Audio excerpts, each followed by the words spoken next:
ফাঁসি চাই, ধর্ষকদের ফাঁসি চাই। আমি যদি আমার কথা বলি, বিগত 16 বছরে আমি আসলে কখনোই ওভাবে নারী দিবসে পালন করিনি। কারণ আমি যখন বুঝতে শিখেছি, আমি তখন এদেশে ফ্যাসিস্ট দেখেছি। আমি এদেশে দেখেছি ফ্যাসিজম, আওয়ামী লীগের অত্যাচার, নিপীড়ন। আমি দেখেছি ছাত্রলীগের ডেরায় কিভাবে আমার স্কুলের, আমার কলেজের বড় বন্ধুকে নিয়ে ধর্ষণ করা হতো, তাদেরকে কিভাবে হ্যারাসমেন্ট করা হতো, টিচ করা হতো। যার জন্য আমি কখনোই নারী দিবসে যে আমরা নারীরা একটু আমেজ করব বা আমরা নারীরা উৎফুল্ল হয়ে একত্রিত হয়ে আমরা বিভিন্ন ভাবে সম্মিলিত হব, সেই সুযোগটা আমার কখনোই হয়ে ওঠে নাই। যার জন্য আমি এই দেশের একজন নারী হিসেবে খুবই লজ্জিত যে আজকে নারী দিবসে, আন্তর্জাতিক নারী দিবস 8ই মার্চ, আজকেও আমাদের বাংলাদেশে এই যে ধর্ষণ, নিপীড়ন, একটি ছোট বাচ্চাও রেহাই পাচ্ছে না, তার পরিপ্রেক্ষিতে আমাদের রাজপথে দাঁড়াতে হচ্ছে।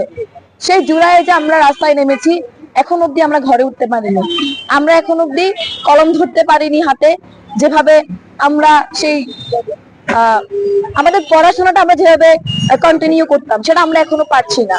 কারণ আমরা এখন আন্দোলনটা শেষ করে ঘরে ঢুকবো, একটু বা আরেকটা নিউজ হবে, আরেকটা নিউজে আমাদের প্রস্তুত থাকতে হবে যে আরেকটি মেয়ে ধর্ষিত হয়েছে, আরেকটি মেয়েকে পাওয়া গিয়েছে অমুক ডাস্টবিনের পাশে বা অমুক পাহাড়ে বা অমুক খাদের মধ্যে। তো সেখান থেকে আজকের দিনে এসে আমরা আজকে একটি কর্মসূচি ঘোষণা করেছিলাম। আমরা একটি আলোচনা সভা করতে চেয়েছিলাম। যখন আমরা দেখছি যে না, আসিয়ার মতো 8 বছরের বাচ্চা, 8 বছরের ছোট বোন আমার বাসায়ও আছে, তো সে মৃত্যুর সাথে পাঞ্জা লড়ছে, ডাক্তার আশাহত হয়ে বলছে কিছু বলতে পারছি না, তার পালস লো হয়ে যাচ্ছে, তার মা বলে যে আমিও বাঁচতে চাই না, আমার বাঁচার মতো আর কিছু নাই। তখন আমরা নারীরা একত্রিত হয়ে আলোচনা সভা করতে পারি না, তখন আমাদের এই রাজপথে নেমে আসতে হয় এবং আমরা ওই আসিয়ার মতো ছোট শিশু বাচ্চাটার জন্য হলেও আমরা বিচার দাবি করি। এবং শিশু বাচ্চা, নারী, আমাদের মায়েরাও কিন্তু রেহাই পাচ্ছে না, আমাদের মায়েরাও রেহাই পাচ্ছে না।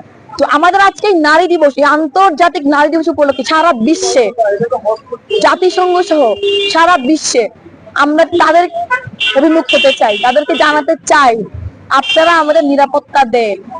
আমরা যখন এই বাংলাদেশ থেকে নারীরা বিদেশে যখন পড়াশোনা করতে যাই, আমরা কিন্তু কখনো শুনতে পাই না অস্ট্রেলিয়াতে, আমেরিকাতে কোন নারী ধর্ষিত হয়েছে, এমন নিউজ কিন্তু আমরা কখনো পাই না। কিন্তু আমাদের বাংলাদেশের নারীরা কিন্তু আমরা ধর্ষিত হই।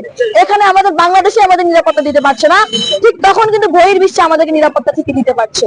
তাহলে আমি লজ্জিত যে অন্তর্বর্তীকালীন সরকার এই জুলাই আন্দোলনের ভাইদের রক্তের উপর দাঁড়িয়েও তারা নারীদের নিরাপত্তা দিতে পারছে না এবং ধর্ষকদের বিচার আওতায় আনতে পারছে না। যেখানে বহির্বিশ্ব সক্ষম হয়েছে, কিন্তু তারা সক্ষম হয়নি। আমার দাবি একটাই থাকবে, ধর্ষকদেরকে কঠোর শাস্তি দিতে হবে এবং ফাঁসির আওতায় আনতে হবে। যদি তাদেরকে ফাঁসির আওতায় আনা হয়, তাহলে তারা সাবধান হবে এবং সেই নরপিশাচরা কোন নারীর দিকে, কোন শিশুর দিকে, আমার মায়ের দিকে চোখ দেওয়ার আগে 100 বার ভাববে।